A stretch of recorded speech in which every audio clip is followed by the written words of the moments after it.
This podcast, Spotlight for Success, is our way of highlighting the incredible success stories happening in education right here in our home state of Georgia. Today, we're thrilled to be joined by Jennifer Bell, who has made a significant impact in the field of social studies education. We'll explore her journey, insights, and positive changes she's creating for students and teachers. So let's get started. All right, Jennifer, so tell us a little bit about yourself. Okay, so I am a teacher in Houston County Schools. I've been teaching for 11 years. I have only taught 4th and 5th grade, so that's been my primary age is 4th and 5th, and I love social studies and ELA. I'm very passionate about the integration of the two, of the possibilities of how language arts can be brought to life through social studies and not in isolation. And I'm passionate about kids being involved in the learning of social studies, not just setting and getting, but this is their history, being involved in that process of learning. So wonderful, Jennifer. Can you tell us a little bit about how you acquired the interest in social studies and decided that would be your career path? Yes, absolutely. So when I first started teaching, I only taught ELA and social studies, and Gretna Soltis, who is here, one of the coordinators, was our county coordinator at the time, and she introduced me to the DBQ process, and I went through a training, and it was all about inquiry work in social studies around a question, and you analyze documents. And it was so engaging. I was so engaged. I was like, this is fun. I did not do social studies like this growing up. We sat, we took notes. They would put notes on the board. You copied the notes, you memorized the notes, you took a test, and that was it. That was not what we were doing with inquiry work. We had documents that we analyzed, that we asked questions, our curiosity was able to come out.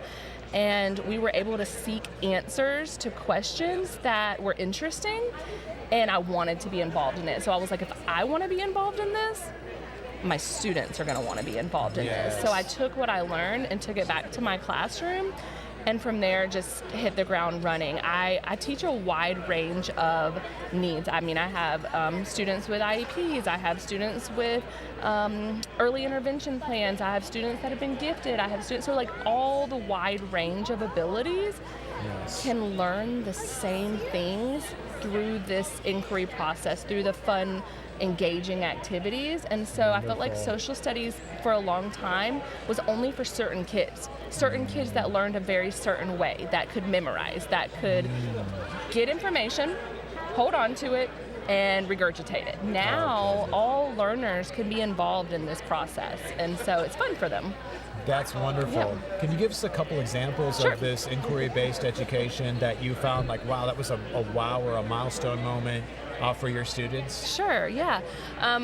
Hey, it's Tony DeSario, Director of Sales and your Georgia Senior Account Executive for the American Book Company. I am here where all the magic happens, ABC Central in Woodstock, Georgia.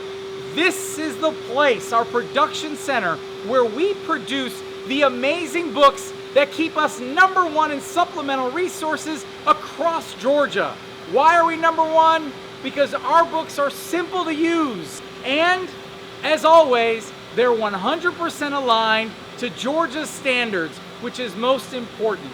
Here at ABC, it's our job to support our teachers, our students, and especially our families across the state of Georgia, and we do it with pleasure and pride. Thank you so much. Have an amazing time.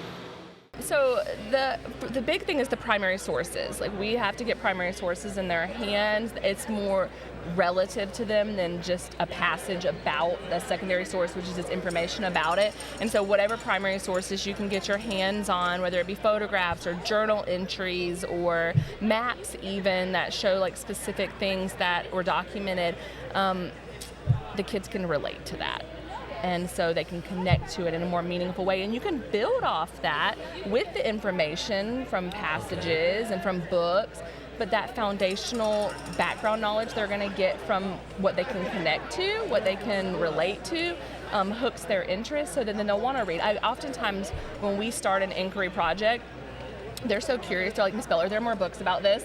Where can I get a book about this? Where can I go to learn more about this topic? And so it just launches them into that That is interest. wonderful. So Oftentimes we start with a question, like if there's a photograph, what do you notice? What do you wonder? What other information would you like to have? We look at bias a lot, like is this source biased in any way? They often are, even if it's a primary source. Like you can see the perspective of the photograph or the painting and things like that, which is a real life skill that we need to learn today because all information has a bias of some kind. And so just teaching them that, how to corroborate information and find contradictions, and so that high level vocabulary that they're exposed to. And then ultimately we want that to help them as a writer as well. And so that is great. Yes, yeah. and you talked about that blend of the disciplines of language arts Yes. and social studies. Yes. So how does that exactly work?